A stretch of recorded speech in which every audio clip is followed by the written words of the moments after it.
Introducing the Bite Me Cannabis Club. The Bite Me Cannabis Club aims to be an inclusive online space for cannabis lovers. Whether you're simply curious about how cannabis can improve your life or you're fully seasoned, there's always more to learn. When you join the Bite Me Cannabis Club, you'll have access to like-minded people interested in cannabis, monthly workshops, live Q&As, recipes and recipe swaps, digital cookbooks, a fully functional chat feature, and a whole lot more.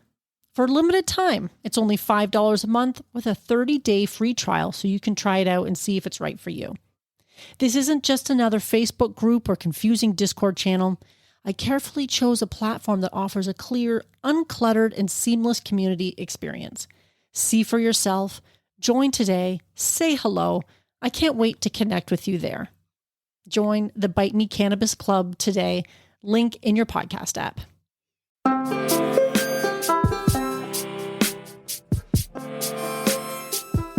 Well, let's get started, shall we? Welcome to Bite Me, the show about edibles, where I help you take control of your high life. I'm really glad you're here. My name is Marge, and I'm going to be your host today on this journey of all things edibles. The sun is shining.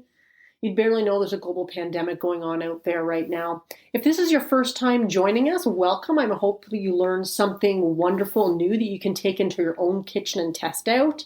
If you've been following along for a while, I really appreciate the fact that you've been here and just making this all worthwhile doing, because otherwise I'd be sitting here talking to myself, and I do that enough as it is without having to record it for the world to not hear. It's still weird out there, isn't it? Still weird, but fuck, ever since I did that cookie roundup post from last week, I have been making even more cookies. I have so many cookies. I'm up to my eyeballs in cookies, but damn, are they ever good. Once again, Dave, thanks again for your recipe that you shared. If you haven't checked out that episode last week, I shared, I think, 5 cookie recipes that are all fantastic. And I just dehydrated some more strawberries to make another batch of Dave's strawberry pistachio cookies. I ate the last one last night, and I'm pretty sure they may be my favorite out of all the ones I've made lately. The strawberries really do make a big difference. And boy, did I get high last night. It was pretty great. And that's all I did. Sometimes I'll eat a cookie or whatever else I'm enjoying, and I might puff on my weed vape that I have started trying or started using more recently, ever since I got the job and also got laid off at the dispensary. I had one whole week of employment, and I've been kind of wanting to get back into smoking a little bit of weed just to explore the terpenes and some of the effects and stuff like that. So I've been enjoying this vape. I'm on my 3rd cartridge, I believe. And I always go for cartridges where there's no additional flavoring, so I can really explore the terpene profiles and all that stuff. So a lot of nights I will use both. I'll take an edible, and depending on how high I get or whatever, I'll also use the vape. But last night, not necessary. Boy, did I get high from one cookie. It was great, though. I played some darts with my husband. I had the game of my life, people. The game of my life. I don't think I've ever played so well. I'm not a very good dart player, by the way. But my husband really likes to play, so we had some games, and I beat him. I did have a handicap. However, even without the handicap, if you calculated my score without the handicap, I would have beat him. I was on fire. It had to be the cookies. Of course, the second game, I shit the bed. And that's the way it goes. Usually when I'm playing any kind of sport, I get a little too ahead of myself. It starts to go to my head, and then my own abilities remind me that I should remain humble. That's a lesson to us all right there. I don't know what is. Remain humble, people. So anyway, I hope you guys are staying safe, you're staying well, and you're having a lot of time to play around in the kitchen to make some edibles. And this week I thought we would talk about a more breakfast variety. So we're going to be doing breakfast cups. I shouldn't say we. I hope to encourage you to try these. This is what I tried out in my kitchen last week. And one of the reasons I was drawn to this, full disclosure, the recipe has come out of the Edibles Modern Small Bites for the Modern Cannabis Kitchen. I'm obsessed with this book, and I've been using it a lot lately. If you've listened to any podcast episodes lately, you've probably realized that. And if you haven't gone out to get a copy of this wonderful book, I highly encourage you to do so. If you can get one through my Amazon link, that would be wonderful. That helps support me in the show, or from your favorite retailer. I understand, of course, that Amazon is sometimes not that fast right now. Sometimes it is. It's really hit and miss. I guess it depends on where the item is coming from. But in any case, if you have access to another great bookstore, a local independent retailer or something, I encourage you to check it out there as well. But the recipe in here, I've been having my eye on it for a while, is called green eggs and ham. And I've seen recipes like this before. The actual concept of the recipe is not exclusive to the book, and that's one of the reasons why I'm sharing it. I highly encourage you to get the book because I think you'd really enjoy it and you learn some things, and there's some great recipes in there. But I've seen recipes like these over the years, especially if you're feeding a crowd, Christmas morning type thing. And I really, after making it, I was just like, why the hell have I not made these before? They're fantastic. And what is wonderful about them is they're so easy.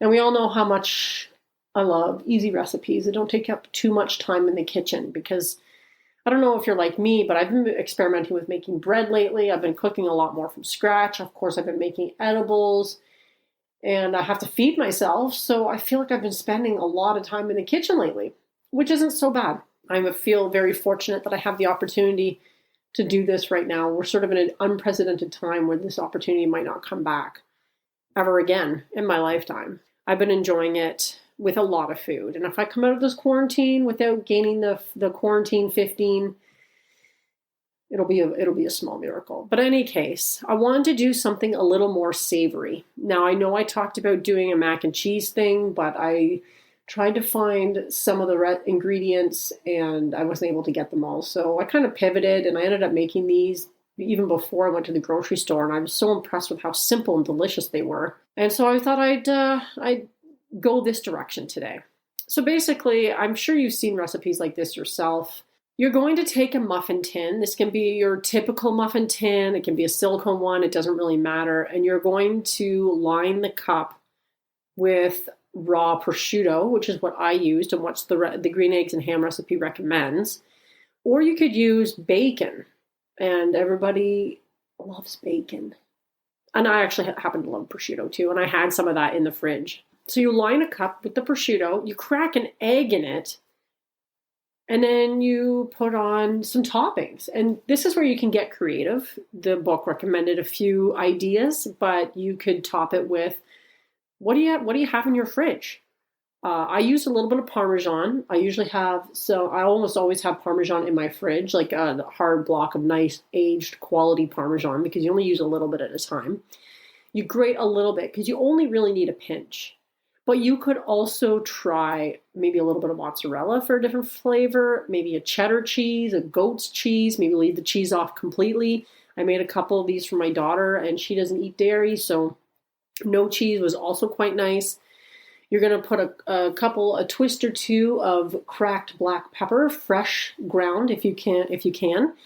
But I also thought you could do like I had thought originally maybe like a sea salt or like a nice finishing salt, but they're already pretty salty with the bacon or the prosciutto. So you might want to leave that off. But you could do like a chili powder. You could do a chipotle powder. There's all kinds. What herbs and spices do you like? That's the question. That's what's so wonderful about something like this. And you're wondering, well, where is the infusion coming in? Well, the book had you making a pesto that you could put on top. Now, this pesto isn't really a traditional pesto. Most pestos have oil. They'll have Parmesan or some other kind of cheese in them, which gives you a lot of the salt and some flavor. They'll have garlic and a nut, typically, in a pesto. Now, this pesto from the book wasn't quite like that. It wasn't a traditional pesto, and they were actually using cannabis leaves, which was quite nice. But I don't know where you get cannabis leaves this time of year unless you're growing it yourself. Though I have some seeds started, I don't have any fresh cannabis leaves. So instead she used parsley. I had parsley. You could probably use whatever greens you have. And again, because it's not a traditional pesto, you can sort of whip it up right then and there. And you're going to use some infused olive oil. So whatever herbs you happen to have, I had the rosemary and thyme and the parsley. You could obviously do a more traditional basil. You could put fresh chives on it as well. But the olive oil is going to be infused, and this is what you're going to use in your pesto. You're just going to mix it up, and then once your egg cups are done cooking in the oven, they took about 15 minutes, depending on how you like your eggs, whether you want the yolks runny or more solid. So give or take 15 minutes at about 375, I believe.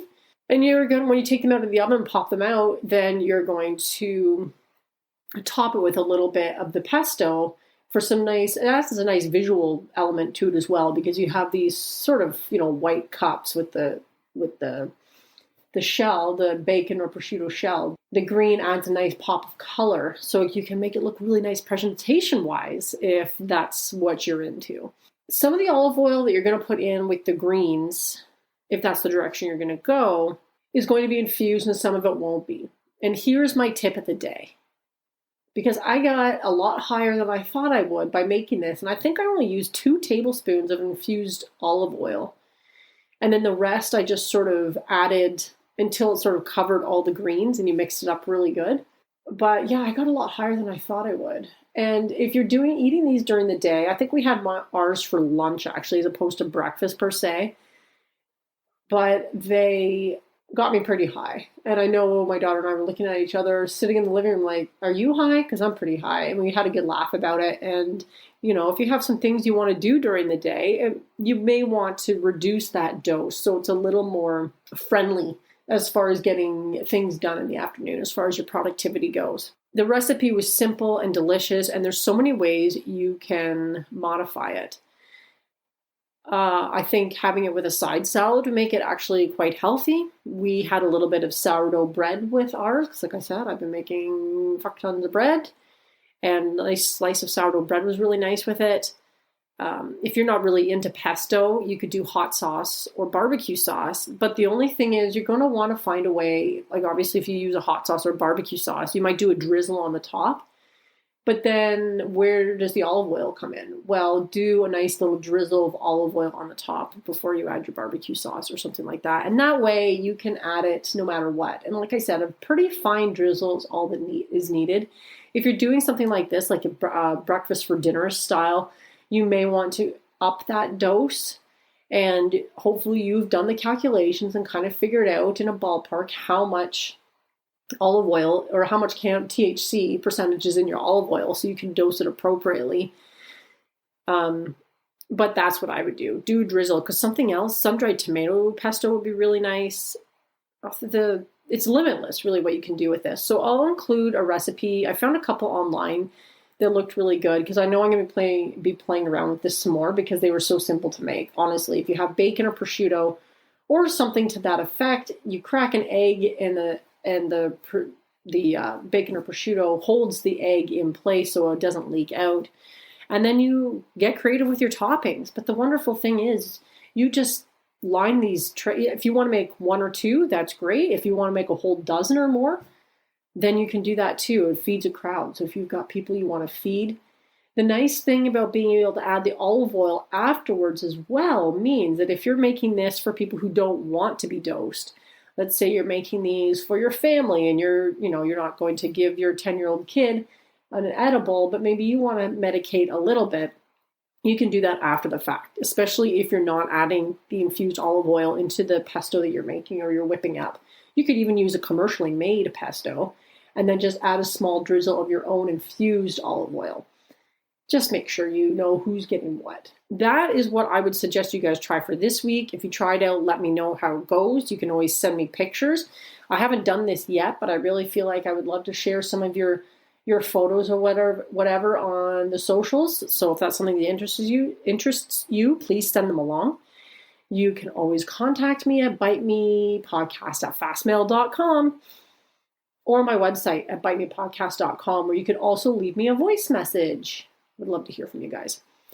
So give that one a shot and let me know how it goes. Now, in other news, I think I kind of alluded to it right now, I am starting some cannabis seeds. I feel like I'm a little late in the game, but I ordered some seeds a little while ago, and they took a while to get to me. They were coming across the country, and I'm in Canada, so that's a pretty long way.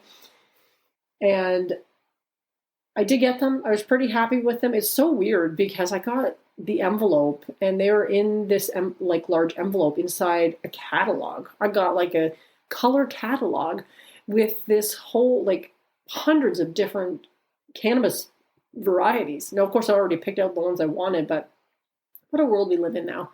If you're interested in growing some of your own, God, there's so much selection out there. But the website that I use, and I am no way affiliated with this website, I've just ordered from them the one time, but so far it's worked out pretty good. But there's so many out there, and you never know which ones are good and which ones aren't. So the one that I tried, I believe it's called True North Seed Bank. And I think it's just truenorthseedbank.com. I'll put it in the show notes for you anyway, though, in case I've gotten it wrong. But tons of variety. It's a seed bank that has all kinds of different cannabis seeds. So it's not just their own line. They have them from ones you probably recognize from all over the world. They seem to ship to, obviously in Canada, but also the States and maybe internationally as well. So no matter where you are, you might be able to use them. Now, I should probably wait and see how my seeds turn out, but at that point, it almost becomes more what I've done to the seeds versus the company. But yeah, they have tons of selection, great filters. So if you're looking for high CBD or high THC or feminized autoflower, like, the choices are endless. It was pretty hard to decide. I did end up with 4 different varieties. Actually, I picked out 3, but I got a free seed for ordering from them. So I have 4. One's a sativa dominant, indica dominant, playing around with different terpene profiles because I'm super interested in getting into that some more.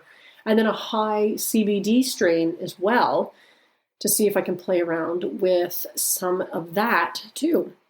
So anyway, check out True North Seed Bank if you're looking to do a little bit of growing so that you can make your edibles without having to buy flour, because I know they can get pretty expensive. And with summer coming for a lot of folks, this is a really good time to get things started. And last but not least, I am now an affiliate for Gold Leaf Journals. And this is the journal I recommended a while ago. They have a cooking journal, which I really love. Actually, I made a batch of butter recently in my magical butter machine, as usual. And I was just doing good old-fashioned butter.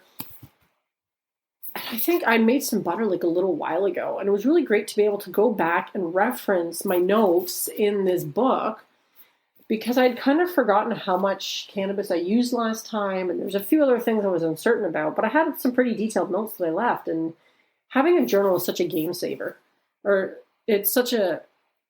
Having a journal is such a game changer, because it really allows you to not have to remember this shit. Because Lord knows, if you're eating enough edibles like I am, you're not going to remember this shit when you're getting ready to make another batch of something in a month or what have you. So I highly recommend them. Their journals are beautiful. They have great prints on there as well.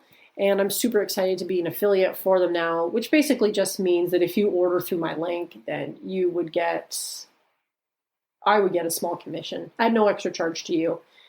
And they did offer me a discount code that I can give to you guys as well. So I'm going to put that in the show notes too. If you're in any way interested, I think I'm going to be picking up their grow planner, because I'm just starting up these seeds and I want to make sure, this is my only chance. If I fuck up these seeds, then I'm not going to have any weed for the upcoming whenever. So, this stash that I have right now is only going to last so long. And I would really like to try something different anyway. I've been using this same strain for what feels like forever. So I would really, to be more organized, and again, to have that place to jot down notes so I remember them on another time, I'm going to be ordering their grow planner. But they also have cool journals for, like, if you're dosing your pets. They have one for, obviously, adults. They have a taster journal, which sounds pretty cool. So if you're trying a whole bunch of different strains or what have you, then you can, remember how you felt about them. So when you go back to your local dispensary or your dealer or however you're getting your weed, then you can remember what you liked about certain strains and what you didn't. So they make beautiful stuff. They're based out of I forget where, the States, maybe Chicago. I can't quite remember, but beautiful, beautiful stuff. So I encourage you to check that out. And what else was I going to talk about today? I don't know. I think I was telling you guys before, if you were listening, I discovered that people had left reviews on my podcast online, and I just discovered that recently. I literally had no idea, and I was reading a couple of them out because I really appreciate that. Anytime a small podcast gets somebody to sit down for 1 second and write a review, it means so much. So anybody who's left a review, I really appreciate it. And if you feel compelled, you want to go over and leave one, that would be wonderful. I would really appreciate that. If you want to connect with me outside of the podcast, it's at Bite Me Podcast for Instagram, and I believe at Host Marge on Twitter or Facebook. I'm probably most active on Instagram. Again, you can always email me at bitemepodcast@fastmail.com or check out my website. I feel like this is getting too much. Pick one. Connect with me. I would love to see what you're up to, see what kind of edibles you're making. Because I love making edibles and I love eating them. And I'm sure you guys do too. And I'm always inspired to see what other people out there are doing. Whether you're a home cook like myself, whether you're a professional chef, there's some people out there making some pretty fucking incredible shit. And honestly, sometimes I wish I could get my hands on some of the stuff I've seen on Instagram. There's plenty of companies. You guys in the States are pretty lucky because I feel like you don't have those caps on the number of milligrams that goes in an edible like we do here in Canada. And I'm pretty sure they won't be. Can you ship that to Canada? That's a really good question because I would love to try some of those edibles I've seen. Just beautiful stuff. With more milligrams per serving than I can get here, which makes it more attractive because I know for myself, 10 milligrams isn't really going to do anything. If I'm being completely honest. So 15 to 20 milligrams, I might start to feel something. I think I felt something yesterday. I had some more caramel in my coffee. Maybe I put in an extra spoonful, and I definitely felt a slight buzz when I was puttering around my kitchen and getting some work done. But it wasn't so much to, make me want to go have a nap. So that was good. Knowing your tolerance is always smart. Yeah, I think that's it for this week. I think next week, can't remember what I was going to be talking about. God, I'm really going to lay off the edibles, or do I? I don't know. I really appreciate you guys. I hope you're staying healthy. I hope you're making some really good edibles. I'd love to hear from you. And until next week, my friends, if I ever remember what it was I was going to talk about, stay high.